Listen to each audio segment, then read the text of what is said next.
Welcome to St. Clair College Research and Innovation Podcast. I'm Dr. Dillon. And I'm Sonia Popovsky. And today our guest is Downtown Ward 3 Councillor Renaldo Agostino. Welcome, Renaldo. Hello, it's a pleasure to be here. Finally, I made it. Yeah, we had a couple hiccups down the road, but that's okay. We're all here now and ready to get started. So we just kind of wanted to talk today a little bit about our community and what's important to all of us, really, but what your focus is for the future. So what is the biggest challenge or opportunity that you see in Windsor-Essex region right now, and how is it affecting your work or our community? Well, I think that our biggest opportunity / challenge is housing, right? Is housing, getting more places for more people to live. We're now a big, small city, right? But we got to get bigger, we got to grow, and we got to get some places for people to live to do that. And especially in my ward in downtown, people always say it's very tourist attraction based, and I don't look at it that way. Like, I want you to come downtown, but I want to keep you there, right? And right. The only way I'm going to keep you there is if you live there, and you got to be able to live downtown. You got to be able to work downtown, play downtown, stay downtown, and that's the big thing for me for my ward is getting more housing, and for the city in general, like the expansion, the Saginaw South Lines, all that stuff that we're doing in other places, trying to continue through this spurt of growth in these very challenging times where it's very difficult for builders to build. I saw something just come out right now that the province is looking at lifting some taxes to spur economic and growth in the housing market where, prices have quadrupled over the last 10 years, and it makes it very difficult for builders to build, which then makes it very difficult for people who need affordable housing to find affordable housing, because you can't expect someone to lose money on a deal, right? So that's one of the biggest things, and I think that's something that as I'm the head of the chair of community housing, is something that I want to see more and more of. And just to unpack that a little bit, when we think about housing issues, so I hear little threads of home ownership as one, affordable housing. So can you unpack that a little? What do we mean by housing for different types of populations and demographics downtown? That's a great question, because that is the biggest challenge, right? When you look at, okay, I want to see some home ownership. I certainly want to see affordable housing, attainable housing. But then the big one is housing with supports, right? And that's where the lines get blurred sometimes, because what you hear from people all the time is, we've got to get housing for the people that are in the most desperate of need, of the homeless or the people that are suffering from mental health or addictions issues. But it's not going to work unless you have supports built into that too. So there's different pillars of housing. And, obviously the one that people want the most is home ownership, which again, hopefully there's some more moves like what I read today is true. And, maybe the province and the federal government could drop the HST, drop the GST, drop all of that, which would help. Certainly when it comes to affordability of the rental market, there's challenges there as well, not just in the prices, but also in the way that people have to now, fill out applications, and because of the breakdown provincially of the Landlord-Tenant Act and the challenges that landlords face there, people are being very stringent and strict on who they rent to, and it's locking out a lot of people. Right, it's making it difficult for people who have had challenges financially in the past, or may have made mistakes in the past, to find housing, and that facilitates a lot of trouble when it comes to more people living in the streets or more people having to live in shelters. So that's a challenge as well. And then, of course, like I said, housing with supports. There's people that need full-time supports, and that's the supports become more expensive than the housing. So we've got to figure that out as well. And as director of research, or the research that we do at the college here, how can we support with the advocacy piece, with amplifying those voices and really understanding what demographic groups are being affected? What are these supports, and how can we work together with the city to action this, rather than this perpetual cycle that we feel like we're on, this hamster wheel? How do we take action? I think the advocacy part is to understand the situation and what's happening out there. That's the big advocacy part. Understand the differences between affordable, attainable, and support-driven, right? And, from a college perspective, pumping out as many social workers as you possibly can, right? As much programs as you can, because that really is a need.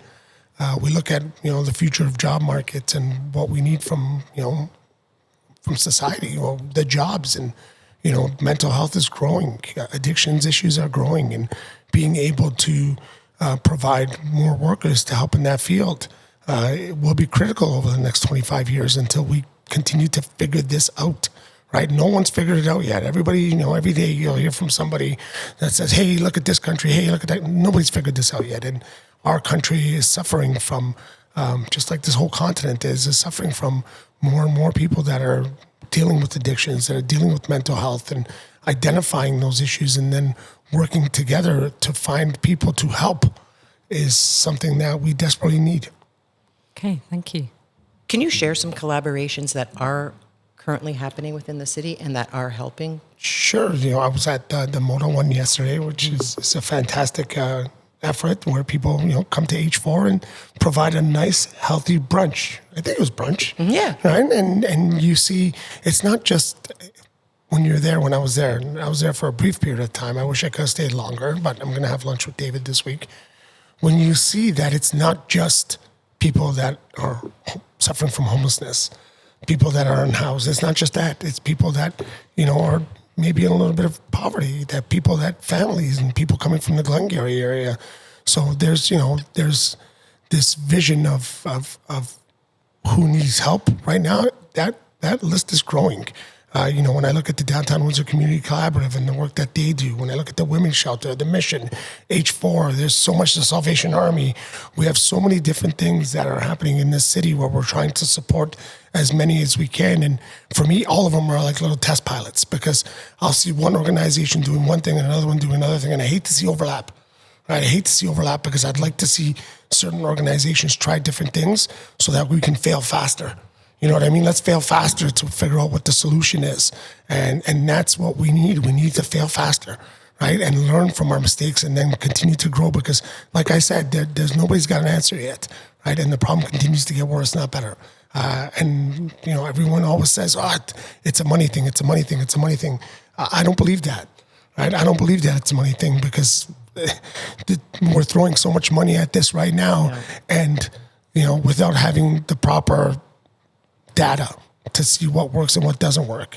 And without having goalposts, achievables, right? A scorecard, report card. Like, we've got to start getting into that world where we look at this as not just no longer the help of the grace of God, or trying to, do good. We got to look at this like we're trying to run a business here, a $1 billion business, because that's what it is. It's a $1 billion business, and it's got to be run like a $1 billion business. And we need achievables, we need goalposts, we need data. Yeah, and just to build on that, we're currently working with Feeding Windsor Essex and Roger, and some of the work that great guy that he does and continues to do. And to that point, we've been really following this and sort of unpacking what is data. How can data tell us what we're doing and where we need to be, how reactive we are and how proactive we need to be. And sometimes I think it's very easy for us when we sit here and we talk about research, but like I often say to people at Grassroots, you need to unpack what research means. Grassroots research is, where is that data? And if that data is not there, how do we find it? And it's going out into these community spaces and meeting with folks and really understanding who actually lives in these spaces. How do people make place, right? And so where is that demographic data? Yeah, that's right. It's a good question. And, we have HIFIS, we have different forms, but none of it, in my opinion, is at the standard it should be for the money that we're spending on this, right? And for the issue that, how big of an issue this has become, and a challenge it's become. And I don't think we have the data we need. We don't, I couldn't tell you today how many transients there are in this city or in this region that come from elsewhere, and why they come here and how they get here, and what is going on in that universe, right? So, which is also a significant challenge, right? Because funding is based on population in a lot of ways, right? And when your population grows because you're taking from somewhere else and putting it somewhere else, it skews those numbers, right? So the data, to me, is got to be number one on the list of something that we're trying to find, and it's something I'm advocating for myself to say, listen, we need proper data to be able to face this challenge. And, in the future, it's something that we're definitely going to be putting more resources in as a city to truly understand the issue. And it's difficult because some of these organizations don't want to let us in, right? They don't want to let us in. They don't want to give us the data. They may not connect the data themselves because they're too busy doing one thing. It's like, I use the term all the time. There's 1,000 people drowning in the swimming pool, and there's 1,000 people falling in at the same time. And we're trying to grab hands wherever we can. And it's one of those things that we need to take a hard stop, get some true data, right? And then say, okay, what challenge are we going to try and solve right now? And really compartmentalize what we're doing and find a way to solve one issue and then solve another issue and take small steps, because this idea of trying to do everything for everybody, it's not working. And this data gathering truly is a privilege, and it's something that nonprofits need support in. And often what we find is that the data that they have is targeted towards the grants that they receive. So it's a specific data. It's guided towards certain elements, right? Yeah, and it's done to get grants, right? Yes. So there's a strong possibility that there's a connection here that we could use our skill sets to work with folks to see where this data is, so we can look at it from a privilege lens, so to speak, and then do the advocacy pieces. For sure, and then verifying it, right? Like making sure that those numbers are correct, because we're talking about billions of dollars, right? And making sure that we're putting the money where it's supposed to be going, where it's making a difference. Yeah, sharing those outcomes at the end of those research projects is really important. Yep. Just to share them, to make sure people are aware of what is actually happening. 100%. That sort of tells the story of the reality of what's going on.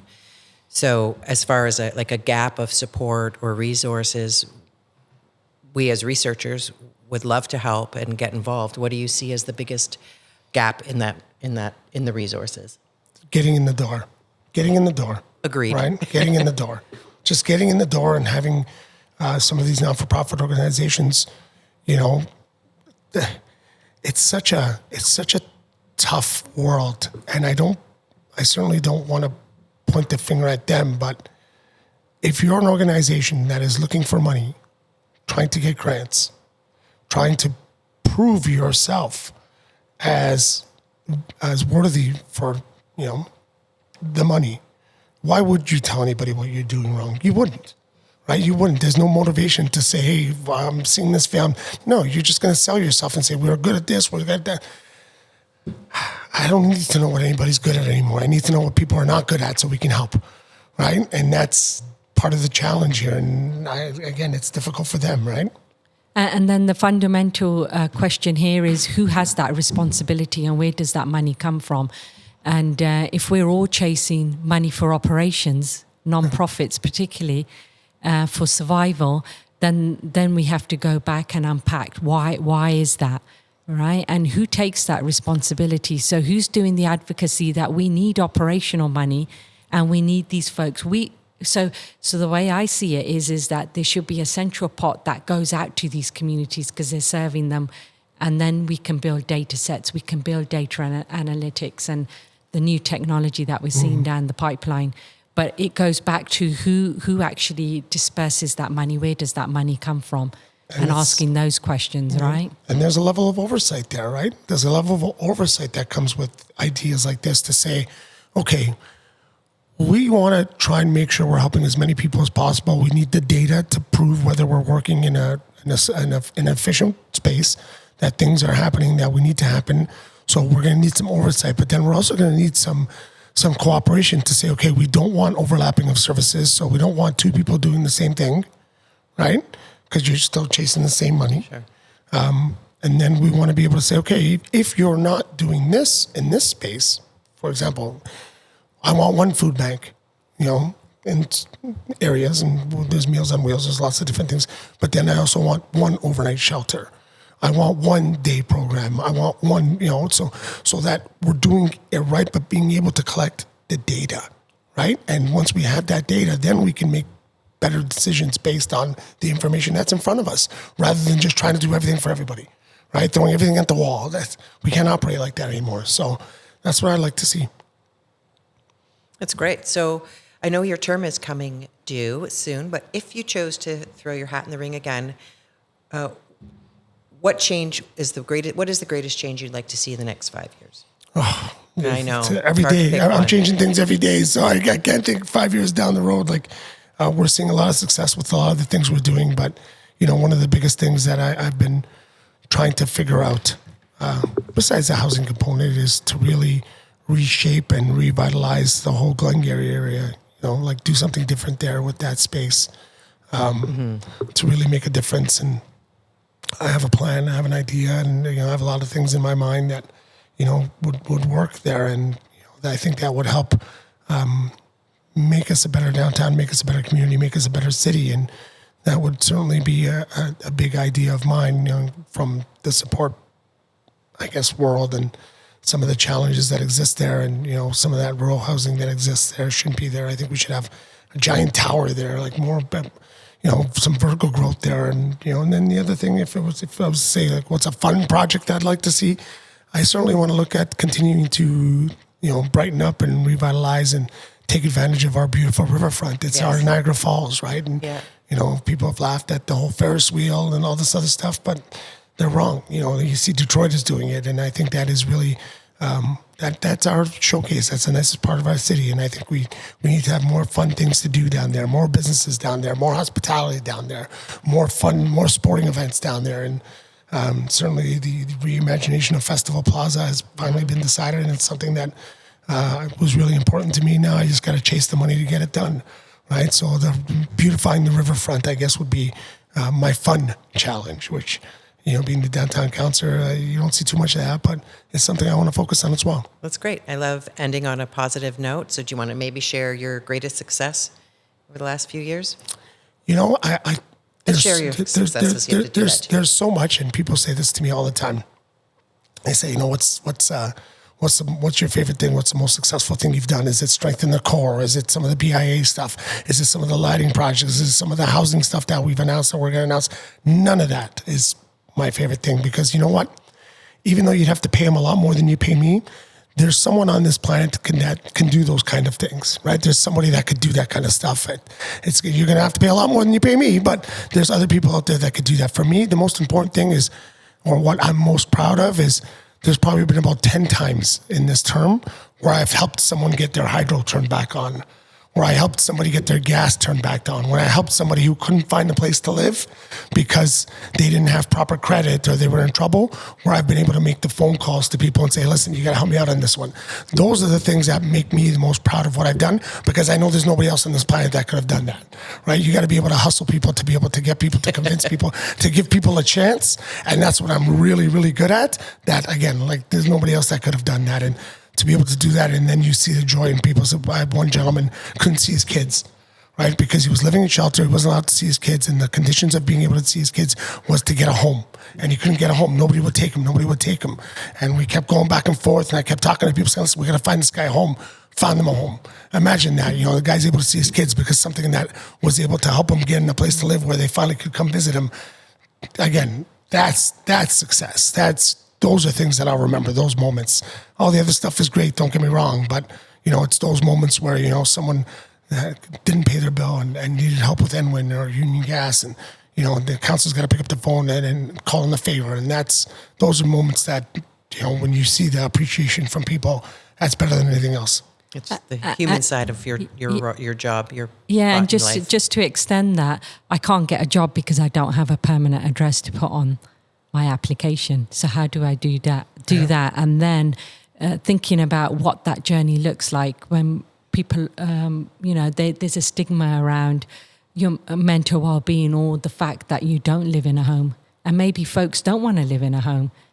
That's just how they want to be, right? But we don't know the intricacies of that. So to your point, having spent quite a bit of time in nonprofit, it's those stories that drive you. For you to then start thinking about, is it the system? Is it the people? Is it the people and the system? How do we tackle this on a daily basis? And that's what we call grassroots research. So just on that note, how do you define innovation? You were talking about the downtown core and Riverside. Defining innovation, to me, is what works, right? It's about you make a mistake, you learn from the mistake, you fail, and you try something else and it works. And okay, that's innovation, right? That's what, and it's also entrepreneurship. It's also, small bites out of the elephant. I say this to people all the time. There's no silver bullet, right? There's no silver bullet for anything. It's small wins add up to big wins. And, it's the way that I operate in a lot of senses, because I realize that there's no giant bucket of money sitting somewhere. There's no solution that one person has or nothing. It's the grind. It's every day, bit by bit, win by win, small steps, looking for those challenges that are achievable, but not forgetting, not digging up, put your head in the sand and realizing that, giving up on certain things. No. But everything makes a difference. And if you spend more time on things that are out of your control, you spend less time on the things that are in your control. And that's one of the things that, really resonates in my head is, okay, I got this huge problem here, but, I can't focus 100% of my attention on something that, may be provincial or federal thing where, I can help, I can dig in, but what are my core responsibilities? Because all those little things actually turned out after my 4 years to say those small wins have made the most significant difference in the downtown core in the ward, right? They've all added up, and now you're seeing, we have our BIA, which has been responsible for having a ton of events downtown over the last 4 years, many supported by the college. And, tonight we're going to go into our meeting, and I'm going to suggest that to our board that we cut back on some of those events because downtown is busy again, right? A lot of our efforts to bring people downtown to go to in our hospitality sector, it's not really that necessary as it was last year, the year before, and the year before, because now you go downtown on a Saturday night, just this past Saturday before, it's booming. Fridays and Saturdays is back down there. 4 years ago, it wasn't like that, but it was all these little incremental steps that we did, from beautification to attracting new businesses to a lot of luck, right? A lot of luck. We used to lose a significant amount of our clientele in the tourism hospitality industry to the States, which people aren't going to anymore, right? We had, some big players move into the downtown core. So you keep grinding, you keep working, luck comes to those that try. It doesn't come to those that don't. Right, so you keep grinding your way through things, and then you'll notice that as long as you stay in the game, the wheel always turns. Everything comes around. But it's when you give up and you get out of the game that there's only one thing I can guarantee you: failure. Right, so you got to keep grinding, you got to keep trying, you got to keep searching for those wins and achieving those wins, but trying to do it from a data-based perspective. Yeah. And that's what we've been doing for the past 2 years, in so much really unpacking this abstract word of entrepreneurship. And what we're finding on the ground, especially through our storytelling, and we have a great team here with Rich and some of the other folks, is really understanding entrepreneurial spirit. And I think you hit the nail on the head there with some key examples of the pivots and the motions that you have to go through, where you think something is working. Well, you put things into place. They're working now. How do we pivot? And it's that transient experience of that human experience, as Sonia mentioned, where we kind of pivot this word entrepreneurial spirit. And, I've been at the college for best part of 2 years. And the moment I came here, I can feel it through the corridors. And something that we continue to interrogate as a concept. And so that data might just be those storytelling moments, right? That qualitative experiences that you're referring to. Giving people the opportunity, especially entrepreneurs, to believe that it's possible, to believe that it's attainable, to believe that it's profitable. We've been doing concerts and stuff downtown, like I said, for the past 3 years, and each one costs the BIA probably around 10 grand to put on. But with success, right, with showing that success has now activated entrepreneurship. I got a call a couple months ago from a couple of gentlemen that used to do concerts, used to do events, that decided, I've seen a little bit of action in the market. I see some of the stuff you guys are doing. We're thinking about bringing this big band to town. Is there any help we can get financially? Absolutely there is, because it's cheaper to me, and this is the way it should be. Like, I'd rather support you with funding than do it on our own. But we had to spur the market, and these guys put on a concert Saturday night, sold out, added probably 1,500 people to the downtown corner on Saturday night. It was phenomenal. Sold out at the Capitol Theater, which was Sloan, right? So, Sean and Liam just hit it out of the park. And, I think a lot of it has to do with you have to feel that you have an opportunity to win. And when you do, okay, I don't have to do that anymore. So I could take the funding that I was spending on this, and now I've got these guys doing that. I can support them with some of that funding, but then I can put some more funding into infrastructure, into more lights, into more supports. I can do different things because now, the world is shaping up to where somebody else takes that responsibility and they get to profit off of it, which is what you want to see, right? That's more jobs, that's more work. I talked to the bartender. She's like, "Oh, Councillor, it's our busiest night we've ever had in here." Beautiful, good. People are making money. People are coming downtown. I'm moving on to the next play now. And that's how, where I see the opportunities for the future. Yeah, and talking about future, we believe that every child that walks through our doors is an entrepreneur, because the next generation and the multi-generations or the intergenerational experiences we have at the college, that lends itself to interrogating entrepreneurial spirit.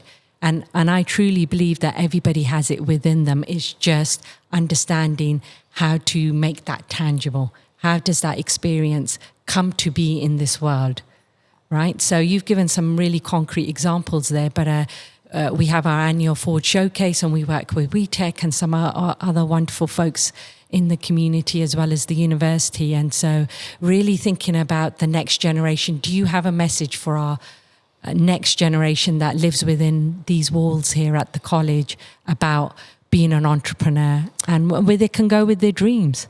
I came to this town with $5 in my pocket, a lot of OSAP, which is obviously a lot of the big talk around here. Don't be afraid to fail. Don't be afraid to fail. Take your shot. Take your risks. Right? Go all in. Put all the chips in the middle of the table. Right? And if you fail, big deal. You learned. Right? Don't sit on your hands. Right? There's no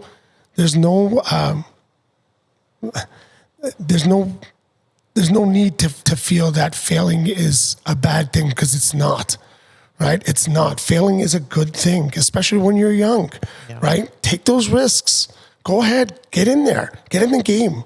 Don't sit there and wait for opportunity to come to you, because it's never. You got to go out there and get it. Right? You got to go out there. You got to eat. Right? You got to go out there and get yours, because it's out there for you. And waiting for it to come to you, or waiting for your parents, or waiting for somebody else to say, "Hey, here you go," it's not going to happen. And you'll never be happy. Right? Get out there and grind and fail 10 times, because that one time you win, those 10 times will be worth it. You just got to take the last shot. You got to get the game winner. Right? Everything else in between is just a game. You just got to win the game, and that's one shot at the end. So take that shot. And that's what I tell everybody.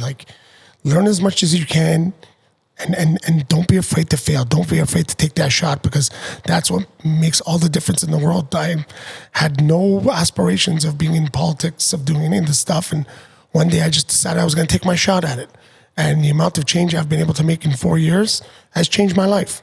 Right? It's changed my life. Why? Because I took the shot, because I wasn't afraid. Right? I took that shot and said, you know what? I think I could do this. I want to do this. I want to go all in. I went all in, and, won by 75 votes. Right? But for the last 4 years, I've had the opportunity to serve this city and to serve the people of Ward 3 in downtown. And, I feel like I've been a very positive impact. And again, why? Because I wasn't afraid to fail. Right? I wasn't afraid to put my name out there and say, "Oh, if I lose and I damage my reputation's already damaged. Doesn't matter." Right? Doesn't matter. Doesn't matter. You got to go out there and you can't be afraid to fail. You can't be afraid to take that last shot. And that's the thing. I use a lot of sports terms, but, I want to take that shot. I want the ball. Right? I want to win. And that's how that's the message I certainly would love to spread to today's youth. Yeah, and just to add to that, thank you for sharing that. I remember a lot of my professors saying to me, "You got to throw your hat in the ring. You got to be in it to win it." And I remember vaguely, way back, because it's way back now. But don't put your hand up half-heartedly because you think you know the answer. Put your hand up, and if you get it wrong, it doesn't matter. It's the fact that you put your hand up. Right? And so I think stepping forward and stepping out of your comfort zone is wonderful advice for our young folks. And we'll continue to do that through these avenues with folks like yourself as well. So thank you so much for your time today. Yeah, thank you, Renaldo. Thank you for your passion. It has come through crystal clear, and we appreciate everything you do for our community and everybody that lives in it. Thank you so much. Thanks for having me. I appreciate it. Right. Go Saints. Join us again next time